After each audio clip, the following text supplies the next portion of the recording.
Todas las noches, desde hace más de 6 meses, el ya famoso subsecretario de Salud, Hugo López-Gatell, nos presenta un informe en el que nos dice cuántas personas se han contagiado del coronavirus y cuántas personas han muerto por el mismo.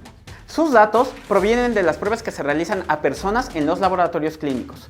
Que si son muchas o que si son pocas pruebas, hoy no nos vamos a meter en eso. Ya se ha discutido mucho y hasta ahora es un debate no resuelto. Pero, ¿qué pasa con las personas que han muerto sin que se les aplique una prueba? ¿Cuántas son? ¿1000? ¿2000? ¿100,000?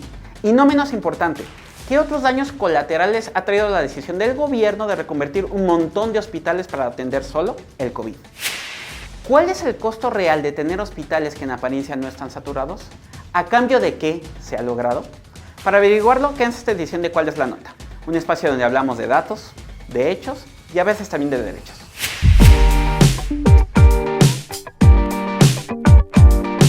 La cifra real de muertos por la pandemia. Dejemos de inicio algo en claro.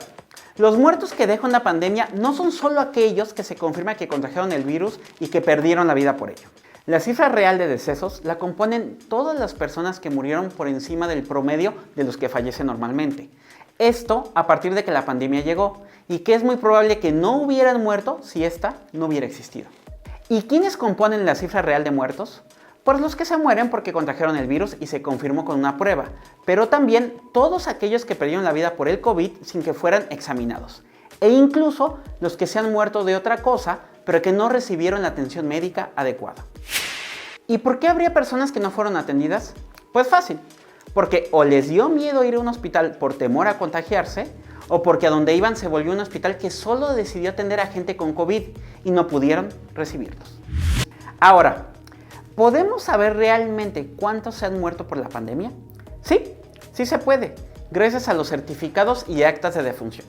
Porque en México, cada vez que una persona fallece, se emite un certificado. Y con eso es posible saber el total de personas que están falleciendo. Y entonces, ¿cuántas personas han muerto realmente por el impacto de la pandemia? Al final de la columna les daré una predicción al día de hoy. Pero hasta el 31 de julio pasado, la cifra era de 130,000, de acuerdo con un reportaje especial de Animal Político y Proyecto Li. Sí, 130,000 personas muertas en 4 meses de pandemia. Y si recuerdan, hasta el 31 de julio la cifra oficial de muertos por COVID era de 59,000. ¿Esto qué significa? Que la pandemia está matando a más del doble de personas de las que oficialmente se confirma. La atención médica no brindada. El gobierno federal ha presumido una y otra vez que más de 900 clínicas y hospitales fueron reconvertidos para atender solo COVID y que ello ha permitido que siempre haya espacios disponibles para atender a enfermos de este virus y que con eso no se vean escenas como en otros países, de hospitales colapsados por la demanda. Nos han dicho que esto prueba el éxito en el manejo de la pandemia y está bien, aquí no vamos a juzgar si lo es o no. Pero es muy importante que conozcamos también cuál es el costo que esta política ha tenido sobre la salud pública en general y la atención de todo lo demás que no es COVID. Y una de las consecuencias inmediatas es la caída en la atención de urgencias y tratamientos en hospitales. Animal Político documentó que hasta 1,5 millones de personas no pudieron recibir atención de urgencias o ser hospitalizadas por diversas enfermedades como diabetes, solo en los primeros 4 meses de la pandemia. ¿Cuáles son las razones de esto? En muchas ocasiones es el hecho de que las personas ya no quisieron ir a una clínica por el miedo de contagiarse de COVID. Eso es verdad. Pero también hay otros casos donde las personas sí buscaban atención, pero no la encontraron debido a que todo se enfocó en el nuevo virus.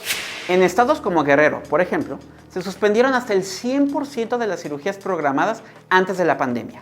Imagínense, miles de diagnósticos perdidos. El que la gente no pueda ir a un centro de salud por miedo o porque este fue reconvertido solo a COVID tiene otra consecuencia, también muy seria: la caída en los diagnósticos de miles de nuevas enfermedades, caídas hasta de 50% en la detección de nuevos casos de depresión, de diabetes, cánceres, obesidad, VIH, entre muchos otros. Los especialistas que consulté para este reportaje me dijeron que es la consecuencia de tener un país donde las enfermedades se detectan solo hasta que la gente va a consulta. Es esperar hasta ir con el doctor y no tener chequeos rutinarios ni medicina preventiva. Y al no haber consultas, pues no hay diagnósticos. De acuerdo con la Secretaría de Salud Capitalina, en la Ciudad de México, por ejemplo, las consultas externas se han desplomado hasta 60%. Esto se traduce en miles de enfermos no solo no detectados, sino no tratados. Y las consecuencias de esto lo podemos ver hoy, pero tal vez con mayor gravedad en meses o en años, incluso con pérdida de vidas. Y entonces, ¿cuántos han muerto realmente por la pandemia?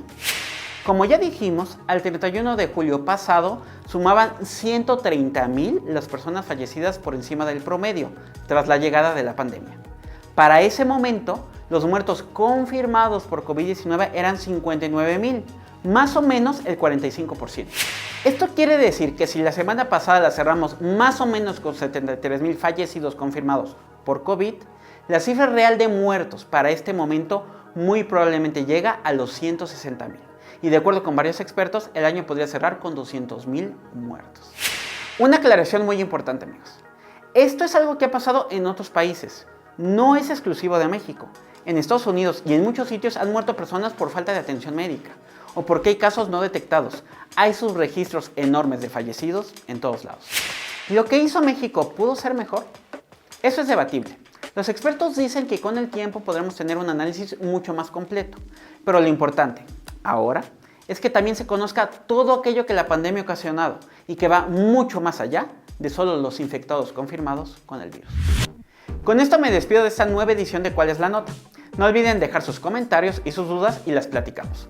Compartan el video si les gustó y revisen todo el contenido de Ruido en la Red. Cuídense y hasta la próxima.